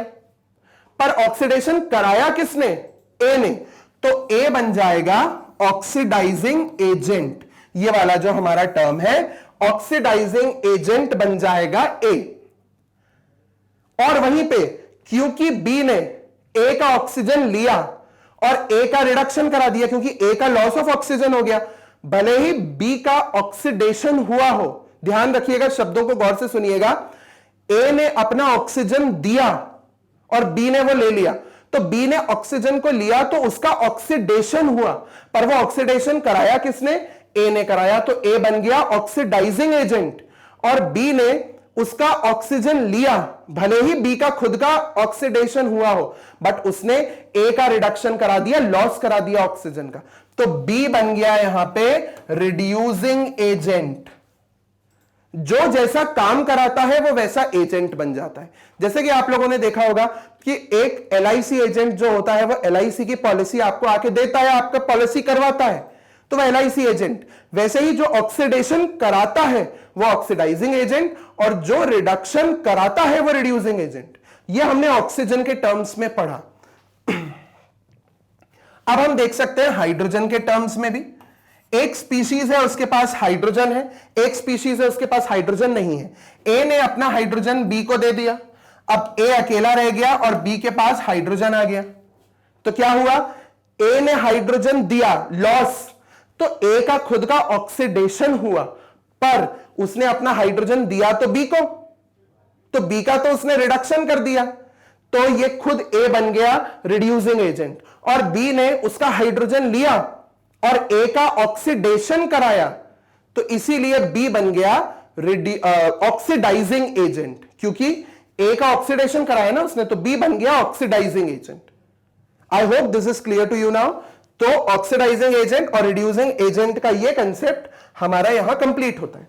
अब इससे रिलेटेड कुछ एग्जांपल्स, जैसे कि सबसे पहला लॉस और गेन ऑफ ऑक्सीजन के बेसिस पे। यहां देखिए जिंक के पास ऑक्सीजन है, कार्बन के पास ऑक्सीजन नहीं है। यहां जिंक के पास ऑक्सीजन चली गई, कार्बन के पास ऑक्सीजन आ गई, तो जिंक ऑक्साइड से जिंक बनना, जिंक ऑक्साइड से जिंक बनना, this process is known as reduction, oxygen गई, कार्बन से कार्बन डाइऑक्साइड बनना, ऑक्सीजन का addition, this is known as oxidation.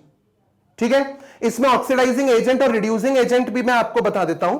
तो ऑक्सीडाइजिंग एजेंट कौन होगा यहां पे, जिसने ऑक्सीडेशन कराया, किसने कराया, जिंक ऑक्साइड ने कार्बन का ऑक्सीडेशन कराया। देखो कार्बन का ऑक्सीडेशन होकर कार्बन डाइऑक्साइड बन गया, तो जिंक ऑक्साइड ने ऑक्सीडेशन कराया, तो यह बन गया ऑक्सीडाइजिंग एजेंट। और कार्बन ने उसका ऑक्सीजन लिया और उसको रिड्यूस कर दिया, तो कार्बन खुद बन गया रिड्यूसिंग एजेंट। क्लियर? नेक्स्ट देखिए, अब आता है नेक्स्ट Fe2O3 + 2Al। यहां पे Fe के पास से ऑक्सीजन चली गई, Fe2O3 से Fe बन गया, तो आप देख रहे हो लॉस ऑफ ऑक्सीजन हुआ, loss of oxygen, this is reduction. और ऊपर वाले केस में देखिए, ऊपर वाले केस में क्या हो रहा है, एल्यूमिनियम ने ऑक्सीजन को लिया, एल्यूमिनियम ने ऑक्सीजन को लिया और उसका ऑक्सीडेशन हो गया, गेन ऑफ ऑक्सीजन। तो यहां ऑक्सीडाइजिंग एजेंट कौन हो गया, आयरन हो गया ऑक्सीडाइजिंग एजेंट क्योंकि वो ऑक्सीजन दे रहा है, और एल्यूमिनियम हो गया रिड्यूसिंग एजेंट क्योंकि वो ऑक्सीजन लेके आयरन को रिड्यूस कर रहा है। So this is an example of oxidation reduction, oxidising agent and reducing agent. Next, इसमें लॉस और गेन ऑफ हाइड्रोजन के टर्म्स में हम पढ़ रहे हैं। देखिए इस वाले केस में क्या हो रहा है, यहां H2S था, यहां पे Cl2 है, तो H2S से वो HCl बन गया, H2S से HCl बन गया, और सल्फर यहां अकेला आ गया। तो मतलब यहां सल्फर के पास हाइड्रोजन था, यहां सल्फर अकेला है, मतलब सल्फर की जान छूटी हाइड्रोजन से, हाइड्रोजन गया तो सल्फर का हो गया oxidation, because loss of hydrogen is oxidation, और हाइड्रोजन सल्फर से हटके क्लोरीन के पास आ गया, तो क्लोरीन बेचारा यहां पे रिड्यूस हो गया, तो क्लोरीन का हो गया रिडक्शन टू 2HCl। ओके, सो इस केस में आई होप आपको समझ आ गई होगी। अब जो नेक्स्ट वाला केस है, इसमें भी आप हाइड्रोजन के टर्म्स में देखिए, यहां पे Cl के पास सबसे पहले हाइड्रोजन है, अब ये Cl के पास हाइड्रोजन नहीं है। आप दोनों केस देखो, पहले Cl के पास हाइड्रोजन है, अब हाइड्रोजन नहीं थी, तो क्या हो गया, HCl का ऑक्सीडेशन हो गया, पूरे HCl कंपाउंड का ऑक्सीडेशन हो गया क्योंकि उसमें से हाइड्रोजन निकल के चली गई। और MnO2 में जो ऑक्सीजन MnO2 था वो, उसमें देखो MnO2 से अब वो H2O बन गया, मतलब Mn तो बच गया मगर ऑक्सीजन हाइड्रोजन के साथ चली गई, तो उसका हो गया रिडक्शन, ऑक्सीजन का हो गया रिडक्शन, क्योंकि इसके पास हाइड्रोजन आ गई और क्लोरीन के पास से हाइड्रोजन चली गई, तो क्लोरीन खुश, उसका ऑक्सीडेशन, और ऑक्सीजन को हाइड्रोजन के साथ जाना पड़ा, उसका हो गया reduction. I hope this is clear to you.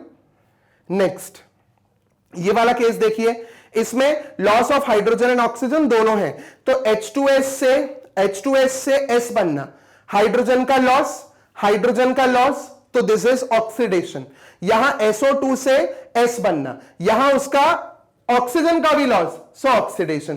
तो एक ही चीज का आप देखिए, सल्फर एक पर्टिकुलर एंटिटी का, एक जगह से उसमें से हाइड्रोजन निकल रहा है, एक जगह से उसमें से ऑक्सीजन निकल रहा है, तो ऑक्सीडेशन हो गया SO2 का टू S, रिडक्शन हो गया SO2 का टू S, और H2S का S में ऑक्सीडेशन हो गया। ये एग्जांपल आप चाहें तो पॉज करके वीडियो को नोट भी कर सकते हैं। नेक्स्ट आगे, अब oxidation reduction in terms of loss और गेन ऑफ इलेक्ट्रॉन। देखिए एक इलेक्ट्रॉन है, एक स्पीशीज है A, एक स्पीशीज है B। अगर एक स्पीशीज से इलेक्ट्रॉन का लॉस हो रहा है तो उस स्पीशीज का होता है oxidation. Oxidation means loss of electron, and gain of electron is reduction. Gain of electron is reduction, oxidation is loss of electron. किसी स्पीशीज से इलेक्ट्रॉन निकल के गए तो वो हुआ ऑक्सीडेशन, और अगर किसी स्पीशीज में इलेक्ट्रॉन आया तो वो हो गया उसका रिडक्शन। इसके एग्जाम्पल्स देखते हैं, जैसे कि ये वाला केस है। इस वाले केस में अगर आप देखोगे तो मैग्नीशियम ऑक्सीजन के साथ रिएक्ट कर रहा है, जिसमें मैग्नीशियम क्या कर रहा है, अपने 2 इलेक्ट्रॉन ऑक्सीजन को दे रहा है, और ऑक्सीजन इसके दोनों इलेक्ट्रॉन्स को ले रहा है। तो मैग्नीशियम ने अपने 2 इलेक्ट्रॉन ऑक्सीजन को दिए तो मैग्नीशियम का लॉस ऑफ इलेक्ट्रॉन ऑक्सीडेशन, और ऑक्सीजन ने खुद ने मैग्नीशियम के इलेक्ट्रॉन्स को ले लिया, so gain of electrons is reduction. तो देखिए यहां पे ऑक्सीजन से ये बनना एमजीओ, ऑक्सीजन से एमजीओ बनना इज रिडक्शन ऑफ ऑक्सीजन, और एमजी का ऑक्सीडेशन हो रहा है क्योंकि उसमें से इलेक्ट्रॉन जा रहे हैं। ठीक है, आगे नेक्स्ट एग्जांपल देखिए Fe+S, इसमें देखो क्या हो रहा है, आयरन के इलेक्ट्रॉन जा रहे हैं, देखो यहां समझ आ रहा है क्योंकि आयरन के ऊपर 2+ है, 2+ मतलब 2 इलेक्ट्रॉन गए, और यहां सल्फर के पास इलेक्ट्रॉन आ रहे हैं, इसका मतलब 2- लगाए उसके ऊपर, मतलब इलेक्ट्रॉन आए, तो आयरन ने इलेक्ट्रॉन दिए, सल्फर ने इलेक्ट्रॉन लिए, सो आयरन के इलेक्ट्रॉन जाने के कारण उसका ऑक्सीडेशन हो गया, और सल्फर के पास इलेक्ट्रॉन आने के कारण उसका रिडक्शन हो गया। ठीक है, नेक्स्ट, अब ये देखो एक आयनिक फॉर्म की इक्वेशन है, ध्यान से देखिएगा, एल्यूमिनियम हाइड्रोक्लोरिक एसिड के साथ रिएक्ट करके एल्यूमिनियम क्लोराइड और हाइड्रोजन बना रही है।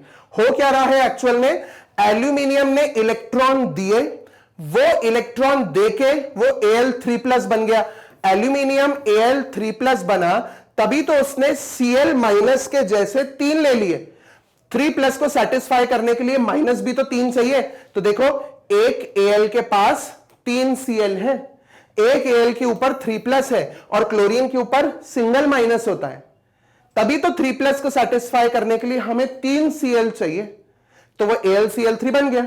एल्यूमिनियम ने इलेक्ट्रॉन दिए, ठीक है, एल्यूमिनियम ने समझ लो अपने इलेक्ट्रॉन ये दे दिए और खुद को बना लिया Al3+। ठीक है, जो साथ में हाइड्रोजन था, ये है ना HCl का हाइड्रोजन, तो वो कैसे बनता है, HCl में हाइड्रोजन ने अपना एक इलेक्ट्रॉन क्लोरीन को दे दिया और खुद को बना लिया H+। तो यहां देखिए 6 HCl है, तो हमारे पास 6 H+ होंगे, 1 2 3 4 5 6,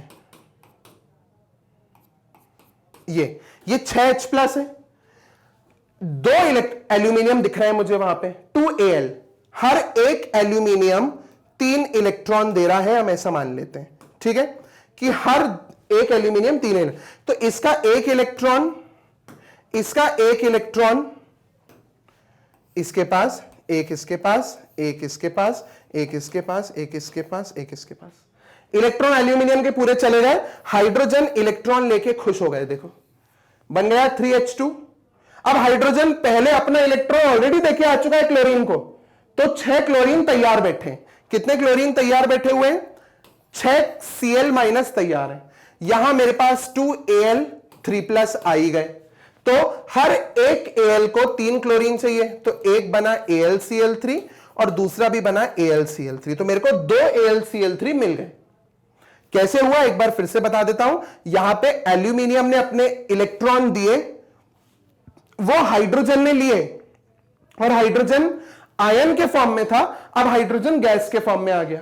क्यों हाइड्रोजन आयन के फॉर्म में था, क्योंकि जब ये टूटा था तो हाइड्रोजन ने यहां अपना इलेक्ट्रॉन Cl को देके Cl- बना लिया था और खुद H+ बन गया था, तो हाइड्रोजन वहां देखे आया था इलेक्ट्रॉन, तो यहां आके उसने एल्यूमिनियम के इलेक्ट्रॉन ले लिए, वहां Cl- ऑलरेडी बैठा था, जैसे ही Al3+ बना उसने Cl के साथ जुड़ के AlCl3 बना लिया। तो यहां एल्यूमिनियम का हो रहा है ऑक्सीडेशन, लॉस ऑफ इलेक्ट्रॉन, और हाइड्रोजन का गेन ऑफ इलेक्ट्रॉन, रिडक्शन हो रहा है।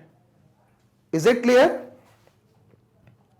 ओके, अब एक ये सिमिलर टाइप का एग्जांपल है, इसको आप भी थोड़ा सा एक बार करके देखिएगा, वीडियो को यहां पॉज करके पहले खुद ट्राई करिएगा, फिर एक्सप्लेनेशन देखिएगा।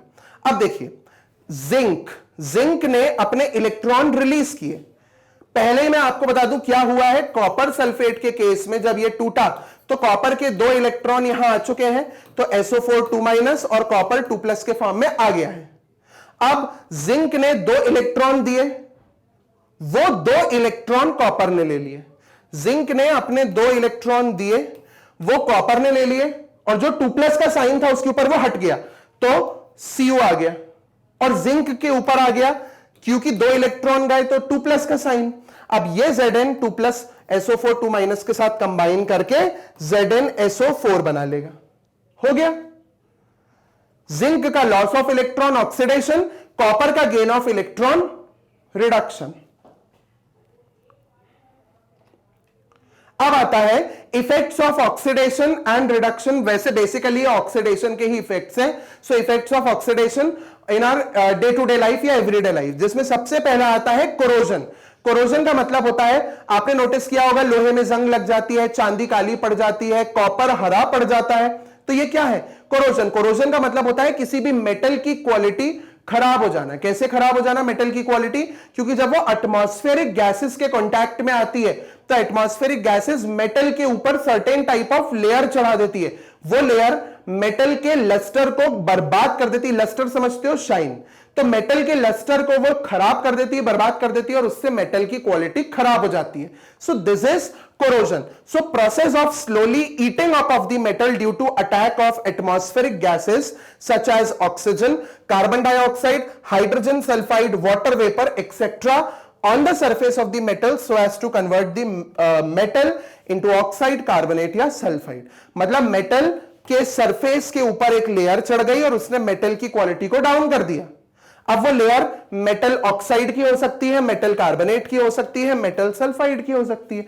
जैसी गैस हाइड्रोजन सल्फाइड होगी तो सल्फाइड बन जाएगा, कार्बन डाइऑक्साइड होगी तो कार्बोनेट बन जाएगा, ऑक्सीजन होगी तो ऑक्साइड बन जाएगा।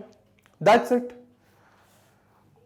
यहां एक एग्जांपल दिया है, देखिए 2Fe plus 3/2O2 plus XH2O gives Fe2O3XH2O। ये जो Fe2O3XH2O है ना, यहां X की जगह कोई भी एक होल नंबर हो सकता है। तो ये XH2O Fe2O3.XH2O इज रस्ट, जंग लगती है जो, वो यही होता है। इसको बोलते हैं हाइड्रेटेड फेरिक ऑक्साइड। क्यों बोलते हैं हाइड्रेटेड फेरिक ऑक्साइड? क्योंकि यहां पे वाटर मॉलिक्यूल साथ में जुड़े हैं ना, इसलिए बोला है hydrated ferric oxide. This is ferric oxide alone, but क्योंकि उसमें XH2O जुड़ गया, वाटर मॉलिक्यूल जुड़ गया, तो वो बन गया हाइड्रेटेड फेरिक ऑक्साइड। आगे ये दो केसेस और हैं कोरोजन के। वहां देखिए कॉपर, कार्बन डाइऑक्साइड, ऑक्सीजन और वाटर के प्रेजेंस में, नहीं हवा में मॉइस्चर होता है, पानी पड़ता रहता है, हवा पड़ती रहती है तो मेटल खराब होता है। तो कॉपर, कार्बन डाइऑक्साइड, ऑक्सीजन और वाटर के प्रेजेंस में कॉपर कार्बोनेट बनाता है। और ये कैसा कॉपर कार्बोनेट है? कॉपर हाइड्रोक्साइड भी साथ में जुड़ा हुआ है। So this is basic copper carbonate because this is a base and this is copper carbonate, तो बन गया बेसिक कॉपर कार्बोनेट जो ग्रीन कलर का होता है। तो कॉपर, जो तांबा होता है, कॉपर होता है, वो हरा पड़ने लगता है। घर में भी नोटिस किया होगा, जो तांबे वगैरह के कॉपर के बर्तन होते हैं उसको नींबू का रस डाल के उसको घिस के साफ किया जाता है। नींबू का रस एसिड होता है, जब वो इस बेसिक चीज पे जुड़ेगा, जब इसके ऊपर लगेगा और रब किया जाएगा तो सॉल्ट बनके वो पूरी लेयर निकल जाएगी और साफ हो जाएगा मेटल। बट क्वालिटी तो खराब हुई ना मेटल की। अब जो स्टैच्यू ऑफ लिबर्टी थी वो कॉपर की बनी है, पूरी ग्रीन हो गई है क्योंकि उसमें कोरोजन हो गया है। ठीक है, सो ये एक एग्जांपल। दूसरा है चांदी का। चांदी काली पड़ जाती है। हवा में प्रेजेंट जो हाइड्रोजन सल्फाइड गैस होती है वो चांदी के साथ सिल्वर के साथ मिलके सिल्वर सल्फाइड बना लेती है, जो कि ब्लैक कलर का होता है। इसलिए लोगों की जो चांदी के ऑर्नामेंट्स होते हैं, ज्वेलरीज होती है, वो काली पड़ने लगती है। ठीक है, next methods to prevent rusting या कोरोजन। आप पेंट कर दो मेटल के ऊपर, ग्रीस लगा दो। ग्रीस आपने देखा होगा, झूलों पे ग्रीस लगाते हैं, इवन कार के जो गेट होते हैं वहां पे हिंजेस में ग्रीस लगाते हैं ताकि वहां जंग लग के वो खराब ना हो जाए। Bye galvanisation. गैल्वेनाइजेशन का मतलब होता है किसी आयरन के आर्टिकल पे जिंक की लेयर चढ़ाना। आयरन के आर्टिकल पे जिंक की लेयर चढ़ाना is galvanisation. And next alloying. Alloying का मतलब पता है क्या होता है? अलॉय का मतलब होता है दो मेटल्स या मेटल और नॉन मेटल का मिक्सचर, जैसे ब्रास, ब्रोंज, सोल्डर, ये सारे अलॉय हैं। ठीक है, तो ब्रास आपने सुना होगा, जो पीतल, घरों में जो पूजा वगैरह में मूर्तियां होती हैं, जो पूजा के घर में रखी रहती है मूर्तियां भगवान की, वो अलॉय ब्रास की बनी होती हैं, पीतल की बनी होती है। जो मेडल आता है ब्रोंज का, दैट इज ब्रोंज, तो उसमें ब्रास में कॉपर और जिंक मिलता है, ब्रोंज में कॉपर और टिन मिलता है। इसी तरीके से बहुत सारे अलॉय हैं। इवन जो ये गोल्ड की रिंग में पहना हुआ हूं, ये भी एक अलॉय है। इसमें गोल्ड के साथ थोड़ा सा कॉपर मिला होता है ताकि गोल्ड की क्वालिटी कैसे एनहांस हो जाए, क्योंकि गोल्ड बहुत सॉफ्ट मेटल होता है। तो अगर आप गोल्ड को मोड़ोगे ना तो गोल्ड टूट जाएगा, इसलिए उसमें थोड़ा कॉपर डाला जाता है ताकि उसको मोल्ड करके ज्वेलरीज और ऑर्नामेंट के फॉर्म में बनाया जा सके। ठीक है, तो अलॉय का मतलब होता है दो मेटल्स का मिक्सचर बनाना ताकि मेटल की क्वालिटी एनहांस हो जाए। ठीक है, अब एक बहुत अच्छा एग्जाम्पल है जिसमें एल्यूमिनियम ऑक्साइड बना के हम एल्यूमिनियम को खराब होने से बचाते हैं। इसमें क्या होता है कि हम एल्यूमिनियम की एक आदत होती है, एल्यूमिनियम अगर खुले में भी रखा रहेगा ना तो it is a reactive metal, but aluminium कभी खराब नहीं होता। क्यों? क्योंकि एल्यूमिनियम को अगर आप खुली हवा में रख देते हो तो वो हवा की ऑक्सीजन से जुड़ के और एल्यूमिनियम अपने ऊपर एक एल्यूमिनियम ऑक्साइड की लेयर बना लेता है। तो इसके ऊपर एक एल्यूमिनियम ऑक्साइड की लेयर बन जाएगी और ये एल्यूमिनियम ऑक्साइड की लेयर एल्यूमिनियम को खुद खराब होने से बचाएगी। इसलिए बोला जाता है that aluminium is a self protective metal. ठीक है, तो अब हमारा नेक्स्ट टॉपिक आता है rancidity, which is another application of oxidation reaction.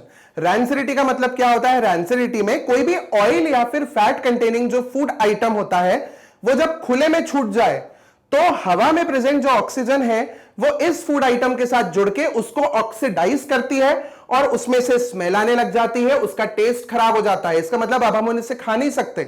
ठीक है, सो रैंसिडिटी मींस व्हाट?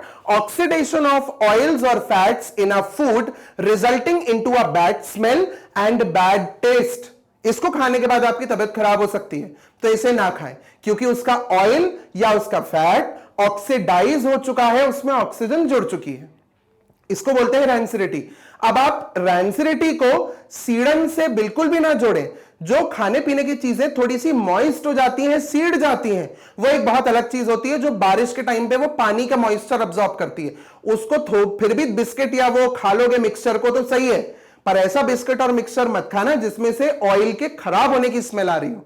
ठीक है, नेक्स्ट टॉपिक आता है हमारा मेथड टू प्रिवेंट।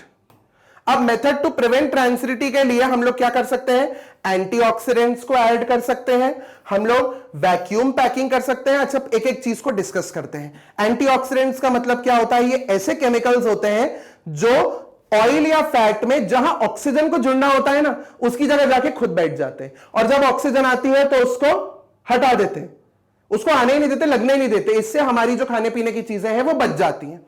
तो एंटीऑक्सीडेंट्स को ऐड करके आप खाने पीने की चीजों से मतलब रैंसिडिटी होने से उनको बचा सकते हो। नेक्स्ट आता है वैक्यूम पैकिंग। वैक्यूम पैकिंग में क्या होता है? जो खाने पीने के पैकेट्स होते हैं उसमें पाइप लगा के पूरी हवा को बाहर सक करके निकाल देते हैं और पैकेट को सील कर देते हैं। This is vacuum packing. इसका मतलब क्या कि वैक्यूम मींस एयर को पूरा निकाल दिया। अब जब एयर है ही नहीं अंदर तो कैसे खराब होगा ऑयल और फैट? तो थोड़ा सा लंबे टाइम के लिए बच जाता है। मतलब ऑयल और फैट से खाने पीने की चीज खराब नहीं होती, बाकी उसकी खुद की शेल्फ लाइफ जितनी है वो चलती है। शेल्फ लाइफ समझते हो? कोई भी खाने पीने की चीज या कोई भी ऑर्गेनिक चीज कितने टाइम तक शेल्फ में रखे रखे सेफ रह सकती है, खराब ना हो, दैट इज शेल्फ लाइफ। तो इससे आप उसकी शेल्फ लाइफ बढ़ा सकते हो थोड़ी, वो ज्यादा टाइम तक चल सकती है क्योंकि ऑक्सीडेशन नहीं हो रहा है उसका।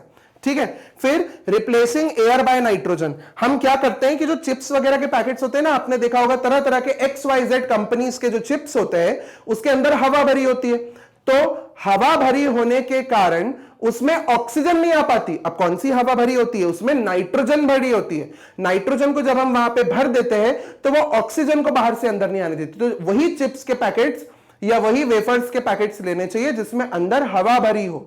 वो अश्योर करता है कि ऑक्सीजन नहीं आई है, अभी अंदर नाइट्रोजन है। और नाइट्रोजन एक नॉन रिएक्टिव गैस होती है, वो इतनी जल्दी खाने पीने की चीजों से ऐसे रिएक्ट नहीं करती, तो वो चीजों को खराब होने से बचाती है। ठीक है, आगे refrigeration of the food stuff. आप खाने पीने की चीजों को रेफ्रिजरेटर में रख दो, ठंडा करके रख दो। ठंडा होने के कारण ऑक्सीडेशन की प्रोसेस स्लो हो जाएगी। माइक्रो ऑर्गेनिज्म से बचाना इज अ डिफरेंट थिंग, वो बायो में पढ़ेंगे हम, बट यहां केमिस्ट्री में रेफ्रिजरेटर में डालना मतलब आपने टेम्परेचर लो कर दिया जिससे कोई भी केमिकल रिएक्शन टेम्परेचर कम करने से स्लो हो जाती है। ठीक है, तो आपने देखा होगा फ्रिज खोलते हैं तो एक गैस निकल के बाहर आती है, वो गैस का नाम होता है फ्रेऑन।